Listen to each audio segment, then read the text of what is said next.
Right, cool. All right. I did want to initially break the ice with some Mentimeter, but that was £8 a month. And then I tried to get Zoom polls working, but it didn't work. It only works if you own the Zoom and not just if you're the host. So unfortunately, no polls. I did want to get to know you guys a bit better, but I guess I'm just gonna have to assume. So apologies for that. Um, First off, is it Hundog K or is it Hundog Hey? Because I've heard both, and I read both of them in the same book, Bald Head and a Strawberry. So if you guys could just, if you know, then just put it in the chat or tell me afterwards. Then the other thing I want to ask you guys is, what does it actually mean in Korean? I don't know. I did try and look for it, albeit not very hard. Yeah, so if you guys could also let me know what it means, that'd be much appreciated. Um, so recently I've read a bit of 100K. I say recently, in the past like few years, and I find it very difficult to relate to sometimes. It often talks about communism, fundraising, and witnessing. And luckily, I don't live in a world with those things. Although I guess I did do a bit of fundraising, witnessing, but never lived in a world of communism, which is very good. Yeah, so it's quite hard thing to relate to Trafalgar's words when he's talking about, the fall of communism or how to fundraise and witness better when that's not actually your daily life. And so that got me thinking. A lot of the 100K, especially from Trafalgar, is very old. Like he stopped making it in 2008. For obvious reasons, and most of it came out before we were even born. So it was just a very different world when he was writing it, and he was writing it for first gen on the front line, or very early second gens, I guess, maybe in some third gens.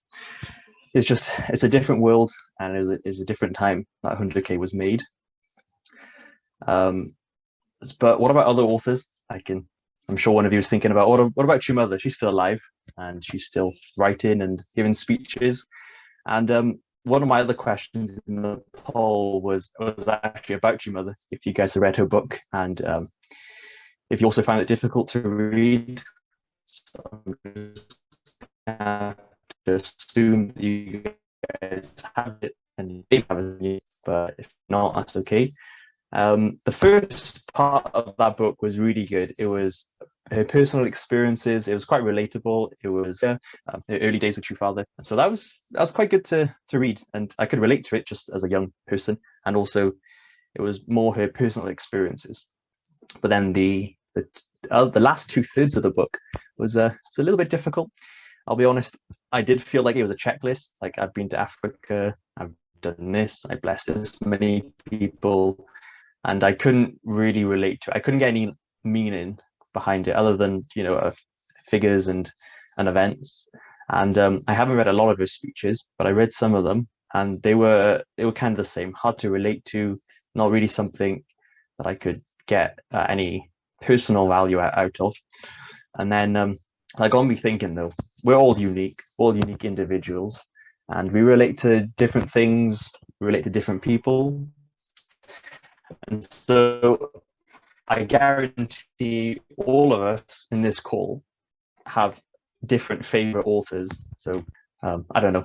I'm not a book guy, I'll be honest. But anyway, we relate to different authors. Like, we like their writing style or the genre. And maybe even there's a personal book, their opinions and their views.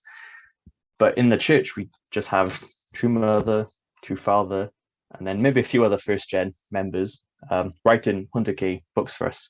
And because we inherently just relate to some people better, sometimes they don't really fit like our personalities, I guess. And there's just also, aside from that, True Mother was only written the one book. True Father, I guess the Cheongseong is just a collection of speeches, so it's not really a book. And I relate to his autobiography more just because it's thought out, it's written in a way that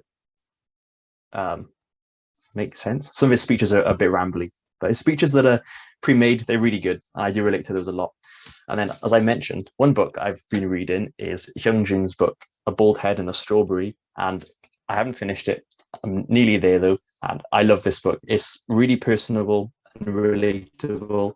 Obviously, he's actually a second gen, so just the fact that we have this shared, we're both second gen, but also his experiences growing up with like Messiah parents and his own personal spiritual journey. Because the book, A Bald Head, is in reference to when he shaved his head.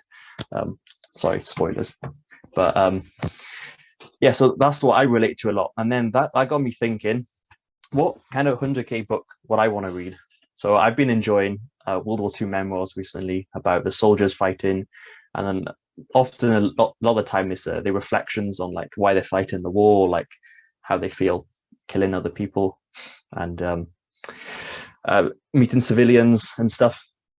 And so, because I like that kind of book, I would really like to hear the first generation stories, what it was like fundraising, witnessing, or the early members who went to America or Japan, how their experiences were. And we do hear their stories like through testimonies and talks, but they're never written down.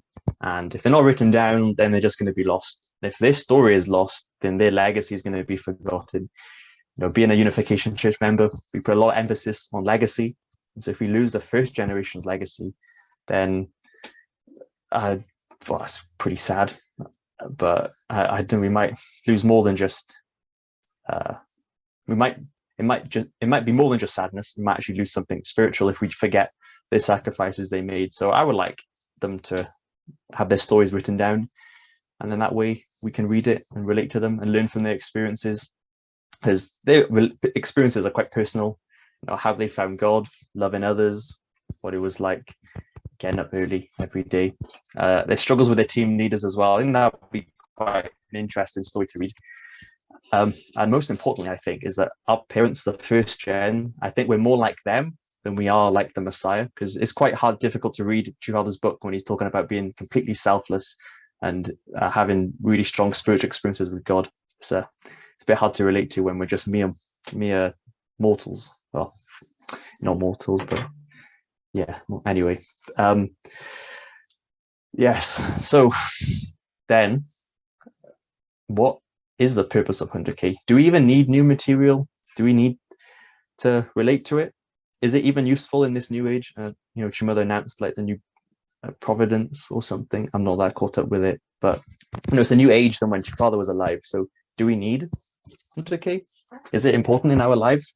That's the topic of the discussion we'll have afterwards. And I just want to finish with one quote. First generation members develop their original nature by going closer to God through attending church services, Hundok readings, fundraising, and witnessing. For them, not doing so may lead to weakening of faith. Yet, in the case of blessed children who are in God's domain to begin with, they can quickly return to God. And funnily, this is actually not written by any of the two family, Dr. Eugene or Tomo. I never read this book, but it looked like a good book. Anyway, what this kind of implies to me is that us as second gen, we might not need 100K as deeply as our parents did. And we might not need to relate to it on such a deep level and get meaning for it. Maybe just the fact that reading it, as a family being together, is actually the main reason for 100K, and not, to learn something. So that is also another point in the discussion, funnily enough. So these are the discussion questions. I'm sure you guys can read them by yourself, but yeah, I'm not going to read them to you guys. Sorry, you have to read them on your own. But anyway, that's my talk. So